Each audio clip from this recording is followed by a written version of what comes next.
Bonjour à tous et bienvenue sur notre podcast. Ici, des témoignages, des paroles de Français qui, comme vous, comme nous, comme la planète entière, doivent vivre en présence du coronavirus.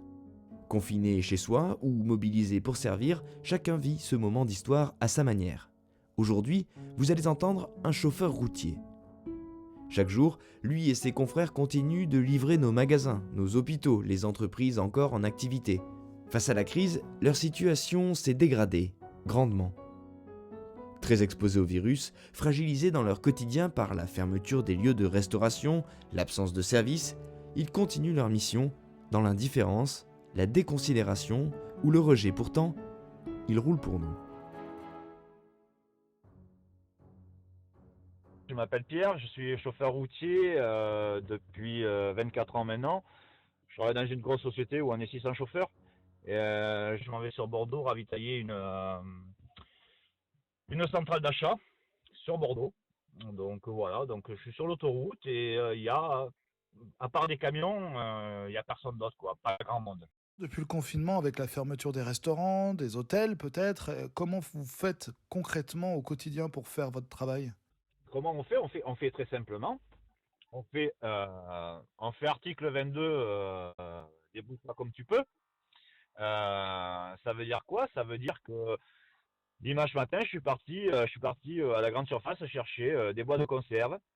Donc des boîtes de conserve en portion individuelle.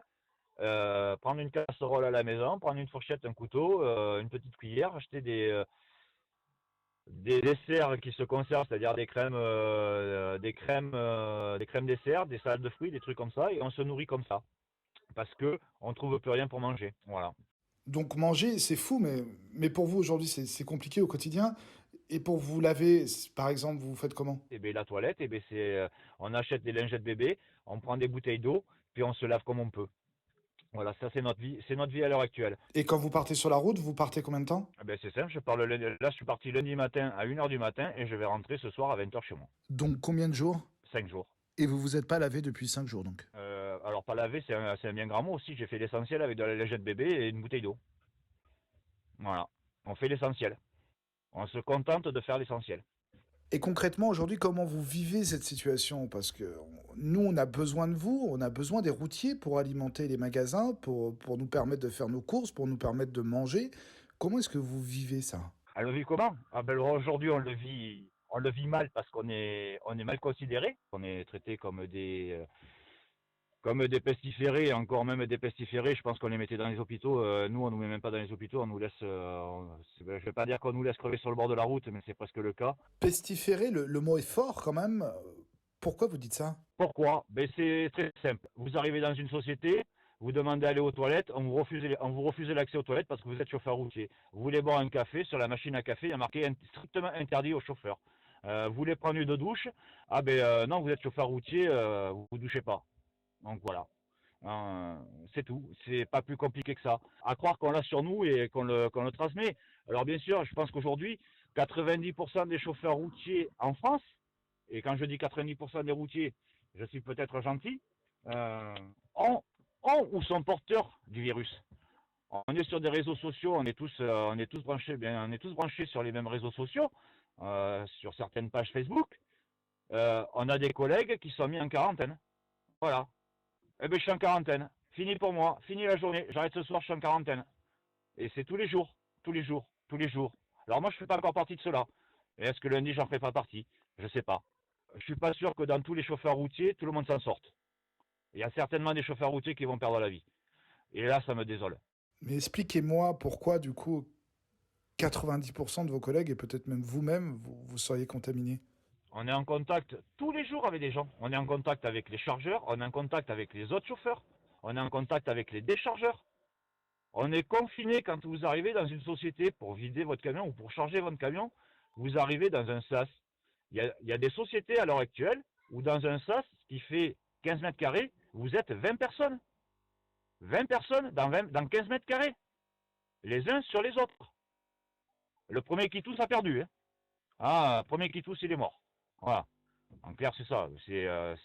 J'en plaisante parce que voilà, parce qu'il faut qu'on arrive à se sortir de cette humeur de combat, parce que sinon on va se taper dessus les uns les autres. on s'approche plus les uns des autres, on essaie à se garder des distances de sécurité, mais c'est quasiment impossible.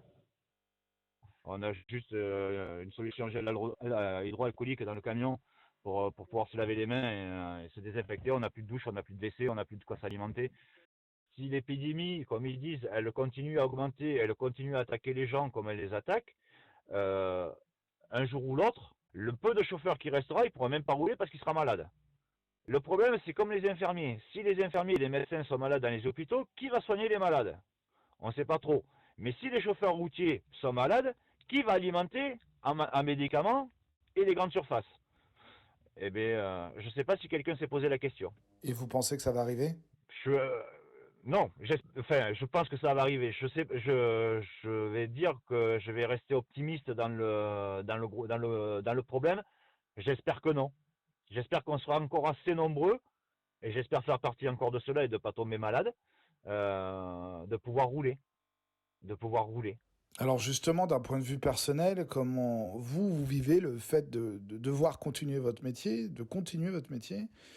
et d'être possiblement affecté? On fait notre devoir, tout simplement. On fait notre devoir, on fait notre métier par passion, tous. On a du gasoil qui coule dans nos veines, c'est le cas de dire. On a été piqué au gasoil petit et puis on continue à avoir du gasoil qui coule dans les veines. C'est notre passion, c'est notre métier. Et aujourd'hui, pourquoi on le fait?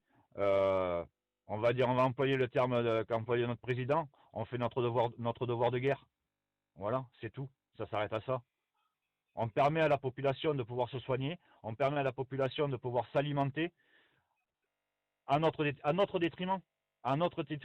Parce que moi, je vais rentrer ce week-end. Je vais rentrer à la maison. Je vais voir ma compagne. Je vais voir ma fille qui a 21 ans. Est-ce que je ne vais pas les contaminer? J'en sais rien. Je ne sais pas. Donc là, je vais faire quoi? Je vais me déshabiller devant la porte. Je vais mettre toutes mes affaires dans la machine directement. Je vais aller prendre une douche.